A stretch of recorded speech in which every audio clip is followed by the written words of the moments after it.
അങ്ങനെ കാത്തിരിപ്പിനൊടുവിൽ കേരളത്തിലെ വിവിധ തിയേറ്ററുകളിലും ഗെറ്റ് സെറ്റ് ബേബി എന്ന ചിത്രത്തിൻ്റെ ആദ്യ ഷോ ആരംഭിച്ച് ഇപ്പോൾ ചിത്രത്തിൻ്റെ ഫസ്റ്റ് ഹാഫ് റെസ്പോൺസൊക്കെ പുറത്തുവന്നിരിക്കുകയാണ്. ആ ഒരു അപ്ഡേഷനാണ് ഇന്നൊരു വീഡിയോ ഭാഗത്ത് നൽകിയിരിക്കുന്നത്.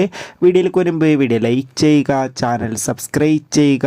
ഈ വരുന്ന മാർച്ച് മാസം ഇനി അങ്ങോട്ട് ധാരാളം ചിത്രങ്ങൾ OTT റിലീസ് ചെയ്യാൻ പോവുകയാണ്. നമ്മുടെ ചാനൽ ഭാഗം പരിശോധിച്ചാൽ നിങ്ങൾക്ക് ആ വീഡിയോയ്ക്ക് കാണാൻ വേണ്ടി സാധിക്കുന്നതായിരിക്കും. ഉണ്ണി മുകുന്ദൻ നായകനായി റിലീസിനെത്തിയ ചിത്രമായിരുന്നു ഗെറ്റ് സെറ്റ് ബേബി. എല്ലാ സിനിമാ പ്രേമികളും ഒരേപോലെയായിരുന്നു ഗെറ്റ് സെറ്റ് ബേബി എന്ന ചിത്രത്തിൻ്റെ റിലീസിനായി കാത്തിരുന്നത്. ചിത്രത്തിൽ ഉണ്ണി മുകുന്ദനെ കൂടാതെ നിഖില, ജോണി ആൻ്റണി, ചെമ്പൻ വിനോദ് എന്നൊക്കെ പ്രധാന കഥാപാത്രങ്ങളായി എത്തിയിട്ടുണ്ടായിരുന്നു.